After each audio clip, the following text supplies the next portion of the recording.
రాత్రి వాక్యం వింటున్న యవ్వన బిడ్డలారా, నడుం కట్టుకోండి. భారతదేశం క్రీస్తు సొంతం కావాలంటే, భారతదేశంలో క్రైస్తవ రాజ్య వ్యాప్తి బహుబలంగా జరగాలంటే క్రైస్తవ యవ్వన బిడ్డల్లో నుండి ఐఏఎస్ ఆఫీసులు లేవాలి, ఐపీఎస్ ఆఫీసులు లేవాలి, డాక్టర్లు రావాలి, గెస్టెడ్ ఆఫీసులు లేవాలి. ఒకవేళ నీ తండ్రి కండక్టర్ ఏమో, కండక్టర్ కడుపున పుట్టిన నీవు కలెక్టర్గా దేవుని చేత ఆశీర్వదించబడాలి. ఈ గొప్ప పని కొరకు నడుం కట్టుకో.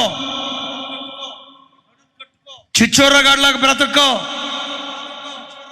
పోకిరోడ్లాగా బ్రతకో, వ్యధవేషాలు వేయకో, పనికిమాలిన కార్యక్రమాలు చేయకో.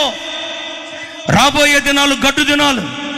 ఇలాంటి గడ్డు దినాలలో క్రైస్తవి గడ్డ మీద నిలవబడాలన్నా, రాజ్యం క్రీస్తు సొంతం కావాలన్నా క్రైస్తవ కుటుంబాలలో నుండి రక్షకులు బయలుదేరాలి, రక్షకులు బయలుదేరాలి. యవ్వన బిడ్డలారా, కష్టపడి చదువుకోండి, కష్టపడి చదువుకోండి. పుస్తకాల పురుగైపోండి, వెకిలి చేష్టలు చేయొద్దు.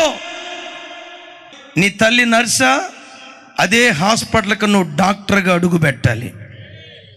నీ తండ్రి లేబర్ పని చేశాడా, అదే ప్రాంతంలో గెస్టెడ్ ఆఫీసర్గా నువ్వు ఊరేగాలి.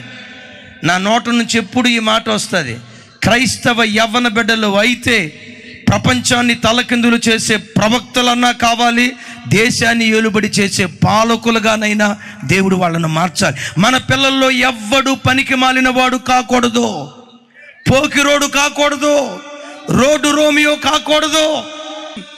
యవ్వన బిడ్డలారా, ఒక్కసారి నా వైపు చూడండి, నా గుండెల్లో వేదన చూడండి. నడుం కట్టుకోండి. క్రైస్తవ కుటుంబాలు భారతదేశంలో ఐశ్వర్యవంతులు కావాలి. భక్తిలోనైనా, ఆర్థికంగానైనా, ఆరోగ్యపరంగానైనా దేశాన్ని శాసించే స్థితిలో ప్రతి క్రైస్తవ కుటుంబం లేచునుగాక, లేచునుగాక, లేచునుగాక.